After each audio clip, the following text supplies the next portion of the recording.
Mixed, అంటే కొంతమంది పట్టించుకోవట్లేదు, కొంతమంది రియాక్ట్ అవుతున్నారు. కొత్తగా మీరు కేంద్ర ప్రభుత్వం మార్చిన మంత్రి మీద అయితే తీవ్ర స్థాయిలో ప్రియాంక గాంధీ కానీ రాహుల్ గాంధీ కానీ మాట్లాడారు. ఏం చెప్తారు సార్? రిషి గారు, ముందుగా మీకు తోటి ప్యానలిస్ట్ కి ఏబిఎన్ వీక్షకులందరికీ శుభోదయం అండి. అయితే యాంటీ లీక్ సంబంధించినటువంటి చట్టం, పబ్లిక్ ఎగ్జామినేషన్స్ యాక్ట్ చట్టం గురించి నిన్నటి నుంచి పార్లమెంట్ లో, లోక్సభలో చర్చ జరుగుతుంది. అర్ధరాత్రి వరకు, రాత్రి 12 గంటల వరకు చర్చ జరిగింది. ఈ రోజు బుధవారం కూడా చర్చ జరగబోతుంది. దానికి సంబంధించినటువంటి చట్టం సవరణ చేయబోతున్నారు. ఇది ఒక స్వాగతించదగ్గ పరిణామం.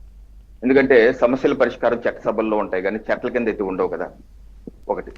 రెండు, ఈ యాంటీ లీకేజ్ సంబంధించిన అంశం, లీకేజ్ అయితే చేయవలసిన తీసుకోవాల్సిన చర్యలు, శిక్షల మీద 2010లోనే యూపీఏ ప్రభుత్వం ఉన్నప్పుడే కమిటీ సిఫారసు చేస్తే ఎటువంటి చట్టం యూపీఏ ప్రభుత్వం చేయలేదు. మొట్టమొదటిగా చేసిన చట్టం నరేంద్ర మోడీ గారు, అది 2016లో కాదు, 2024లో. ఇందాక 2016 అంట, 2016 ఏ చట్టం లేదండి. ఇది ఫిబ్రవరి 5, 2024 పార్లమెంట్ లో చేసిన స్వతంత్ర భారతదేశంలో మొట్టమొదటి చట్టం. ఇటువంటి లీకేజ్ చేస్తే ఏ రకంగా శిక్షలు విధిస్తారు అన్న దాని మీద కూడా ఇక్కడ 3 ఏళ్ల నుంచి 5 ఏళ్ల వరకు శిక్షను కూడా ఈ చట్టంలో పెట్టడం జరిగింది.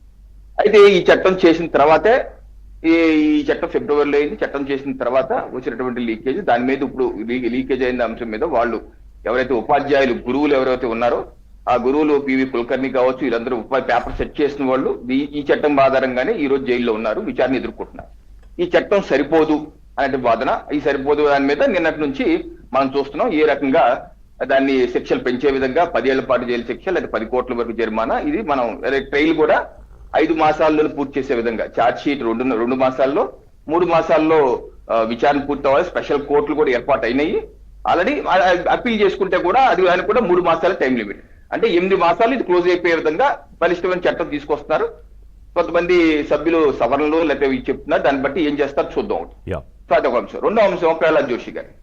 ప్రహ్లాద్ జోషి గారు కొత్తగా మంత్రి అయ్యారండి. ఆయన ఏమన్నా గత 12 ఏళ్ళుగా మంత్రిగానే ఉన్నారు కదా ఆయన.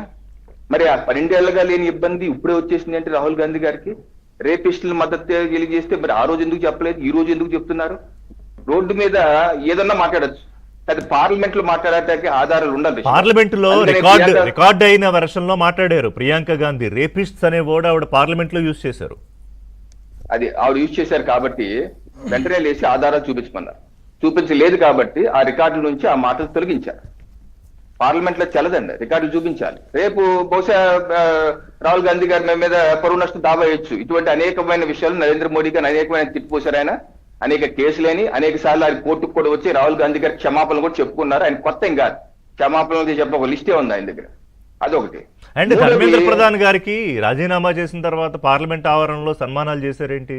నిన్న ఒడిశా వెళ్తే అసలు విపరీతంగా ఆయనకి వెల్కమింగ్ అంతా ఎయిర్పోర్ట్ దగ్గరకు వచ్చి. అంటే ఆయన రాజీనామా చేసిన నేపథ్యం వేరు, జరుగుతున్న పరిణామాలు వేరు. వస్తాను దానికి, ఏదైతే మరి క్వశ్చన్స్ దానికి కూడా వస్తాను. ప్రియాంక వాద్రా గారు మాట్లాడుతూ వారేంటి ఏమంటున్నారు, ఆవిడ ఏదన్నా ఒక చక్కటి సూచనలు నేను చేశారండి. ఈ రోజు మీరు చాలా ఉపద్ఘాతం ఇంట్రడక్షన్ ఇచ్చారు, అలాంటి సూచన ప్రియాంక వాద్రా గారు ఇచ్చారు అని మన అక్కడ మాట్లాడుకోవట్లేదు కదా. ఆవిడేమంటున్నారు, టాస్క్ ఫోర్స్ ఏర్పాటు చేసిన వాళ్ళ మీద కూడా ఆరోపణలు చేస్తున్నారు. టాస్క్ ఫోర్స్ చైర్మన్ గా నందన్ నీలకంఠ్, ఆయన ఎవరండి? 2014 కాంగ్రెస్ పార్టీ ఎంపీ అభ్యర్థి కదా, కాంగ్రెస్ పార్టీ వ్యక్తి కదా. ఆయన కూడా కో ఫౌండర్. ఇంకో ఆయన్ని గోమూత్రం అంటున్నారు, ప్రొఫెసర్ కామాక్షి గారు. ఆయన ఎవరు? పద్మశ్రీ అవార్డు గ్రహీత, ఐఐటి ప్రొఫెసర్, పిహెచ్డి, అనేక పేటెంట్స్ ఉన్నాయి. ఆ స్వదేశీయంగా అభివృద్ధి చేసిన మైక్రోచిప్ శక్తికి దేశం, ఆర్టిఫిషియల్ ఇంటెలిజెన్స్ కి ఆయన చైర్మన్. ఇటువంటి అలాగే 500 పైగా స్టార్ట్అప్స్ కి ఆయన ఆద్యుడు, పద్మశ్రీ అవార్డు గ్రహీత. ఆయన పట్టుకొని ఏం మాట్లాడుతున్నారండి? ఇదా ఆలోచన విధానం మన పార్లమెంట్ తీసుకొచ్చేది? ఇటువంటి వ్యక్తులు మరి ఏమి భావజాలం మనం తీసుకొస్తున్నాము అంటే ఏమి, అంటే కన్స్ట్రక్టివ్నెస్ ఎక్కడా లేదు. దాని గురించి ఎక్కడ సూచనలు, సలహాలు ఏమి లేవు దాని గురించి. ఈ రకం విషయం చిమ్మేస్తా ఉంటే ఏ రకంగా కుదురుతుంది? 4వది కంగనా రనౌత్ గారు. సార్ ఇప్పుడు రిషి గారు, మీకు నాకు ఆంధ్రప్రదేశ్ రాష్ట్రంలో గత 2 సంవత్సరాలుగా జరుగుతుంది సోషల్ మీడియా వేదికగా ఏ రకమైనటువంటి బూతులు దండగాలు ఎత్తుకొని తిడుతున్నారు. మనం చాలా డిబేట్లు చేశాం.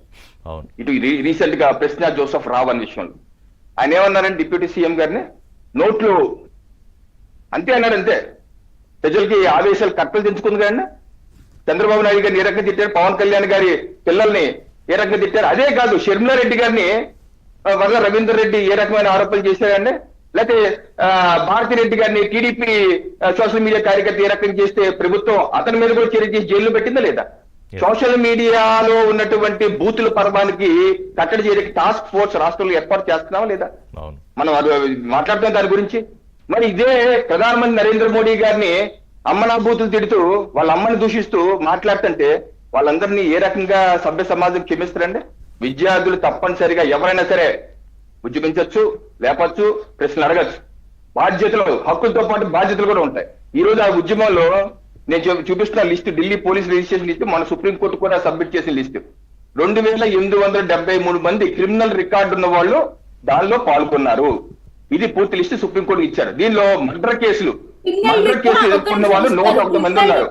మర్డర్ కేసు ఎదుర్కొంటున్న వాళ్ళు 101 మంది ఉన్నారు. మర్డర్ కేసు దీనిలో 10 కన్నా ఎక్కువ మర్డర్లు చేసిన వాళ్ళు 12 మంది ఉన్నారు. అటెంప్ట్ మర్డర్ కేసు చేసిన 62 మంది ఉన్నారు. డకాయితీ, రాబరీ కేసులు ఉన్నవాళ్ళు, వీళ్ళందరూ కేసులు ఉన్నవాళ్ళండి 284 మంది ఉన్నారు. రేపు చేసిన వాళ్ళు, కేసులు ఎదుర్కొన్న వాళ్ళు 61 మంది ఉన్నారు. పోస్కో చట్టం పిల్లల్ని మొలస్ట్ చేసిన వాళ్ళు 6 ఉన్నారు. అలాగే మహిళల్ని మొలస్ట్ చేసి 25 మంది ఉన్నారు. అక్రమంగా తుపాకులు కలిగిన వాళ్ళు 229 మంది ఉన్నారు. వీళ్ళందరినీ ఏ రకంగా మనం క్షమిస్తామండి? క్రిమినల్ రికార్డు ఉన్న వాళ్ళు క్రిమినల్స్ వదిలిపెట్టకూడదు. అండ్ ఉద్యమం పేరుతో మన దేశ ప్రధానమంత్రిని బూతులు తిట్టిన వాళ్ళని కూడా క్షమించాలని నేను చెప్పట్లా. ఉద్యమం వేరు, ఆందోళన వేరు, నిరసన వేరు. ఇందాక అదే చెప్పా, జంజీకి బూతులు తిట్టడం కామనే అంటే no, that will not be allowed. అదొక న్యూ నార్మల్ అయిపోకూడదు కదా దేశంలో. ఎస్ సామరామన్ రెడ్డి చెప్పండి. తప్పనిసరిగా ఎస్ రవికిరణ్.